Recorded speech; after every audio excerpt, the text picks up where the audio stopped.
Stalingrad, the turning point in the east, the silence before the storm. Before the bombs fell, Stalingrad was a city of noise, factory whistles, river barges grinding against the docks, steel striking steel in endless rhythm. Nearly 500,000 people lived along the banks of the Volga. Workers, families, soldiers passing through. No one knew their city was about to become the center of the war. Summer, 1942. The German army is at the height of its power. Across Europe, it has crushed resistance with speed and precision. But the war in the Soviet Union is different.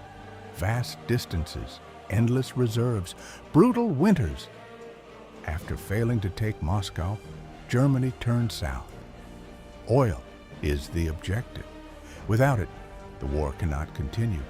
And in the path of that advance stands a long industrial city stretched beside a river, Stalingrad. Operation Blue June, 1942. German armored columns surge across the steppe in what becomes known as the Summer Offensive.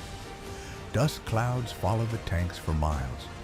Villages empty as civilians flee east. The advance is fast, faster than many commanders expected. Soviet forces retreat, destroying railways and supplies behind them. To German planners, the campaign looks like another decisive victory. But distance is already becoming an enemy. Supply lines stretch thin across hundreds of kilometers. Fuel convoys struggle to keep pace. Still, momentum carries the army forward. By late August, the outskirts of Stalingrad appear on the horizon. A ribbon of smoke marks the industrial districts, and the Volga glitters beyond. August 23rd, the first massive air raid begins in the afternoon. Waves of bombers approach from the west. Air raid sirens echo across the city, but there is little time. Explosions tear through residential districts. Fuel depots erupt into towering columns of fire. The heat becomes so intense that winds form inside the city, feeding the flames like a furnace. Entire blocks vanish in hours. By night, Stalingrad is burning from end to end.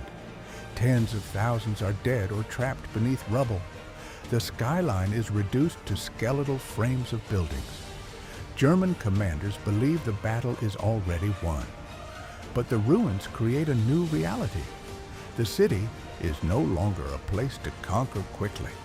It is a maze. The order to hold across the Volga, Soviet command sends a simple directive: not one step back. Reinforcements cross the river in darkness. Boats weave between explosions as artillery lands along the shoreline. Many soldiers arrive without rifles. They are told to pick them up from the fallen. The fighting begins in the northern industrial district. Factories turn into fortresses of concrete and twisted metal. The battle quickly loses any sense of front lines. Positions are measured in meters. A room is taken, lost, retaken. Snipers dominate the shattered skyline. Every exposed street becomes a killing zone.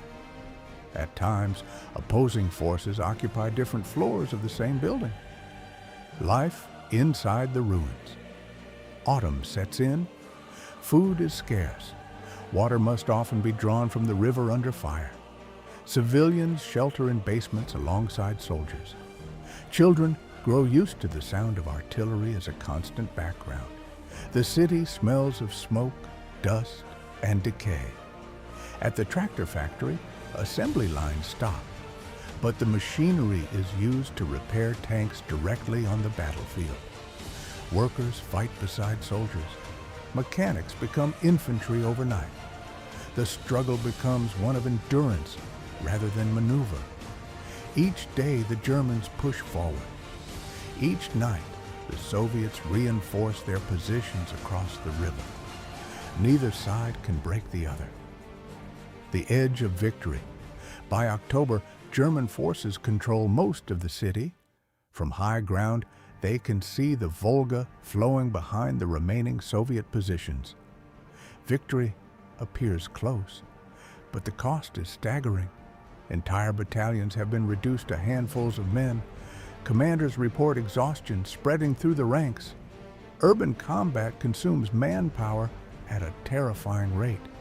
Every building hides defenders. Every advance invites counterattacks. The city refuses to collapse. The hidden plan. While the battle rages in the streets, Soviet leadership prepares a massive counteroffensive. The strategy is simple but bold. Do not attack the strongest point. Attack the weak flanks. German forces inside Stalingrad are supported on their sides by Allied armies with fewer tanks and anti-tank weapons. For weeks, Soviet troops quietly gather beyond the front lines. Tanks are concealed. Artillery positions are camouflaged. Movements occur mostly at night. The buildup goes largely undetected. November 19th. Before dawn, the steppe erupts. Thousands of artillery pieces fire simultaneously. The ground shakes as shells crash into defensive positions. Then the armored spearheads move. Snow begins to fall, mixing with smoke and dust. Visibility drops to almost nothing. Within hours, defensive lines begin to crumble. By the second day, the breakthrough is undeniable. Two massive Soviet thrusts move toward each other, closing behind the German army inside the city. The encirclement is complete. Nearly 250,000 soldiers are trapped. The airlift that failed German command insists the trapped army will be supplied by air. Transport planes begin flying into makeshift airfields inside the pocket. But the scale is impossible. Winter storms ground aircraft. Soviet fighters intercept supply routes.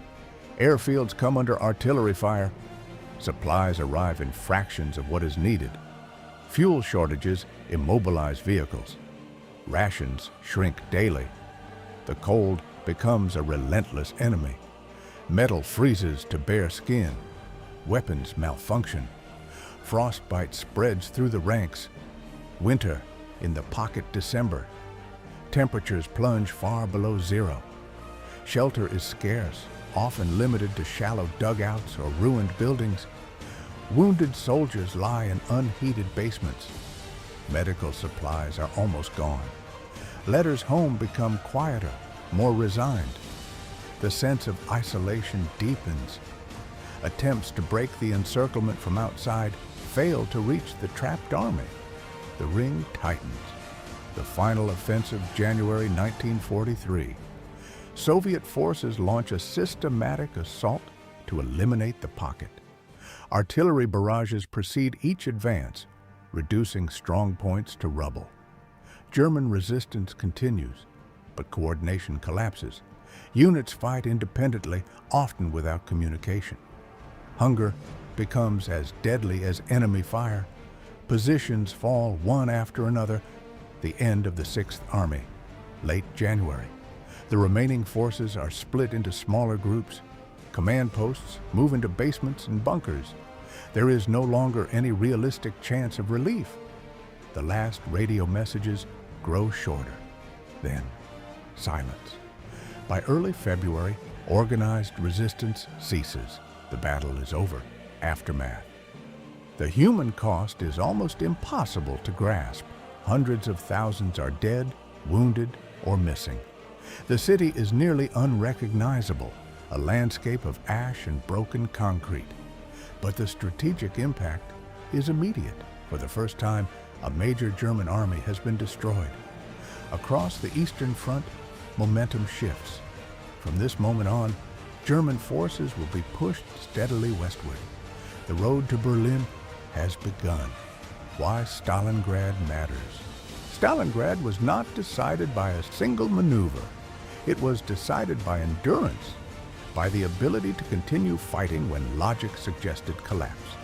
It showed the limits of blitzkrieg, the power of industrial warfare. and the cost of total war fought inside a city. More than a battlefield, Stalingrad became a symbol of resistance, of sacrifice, of the moment history turned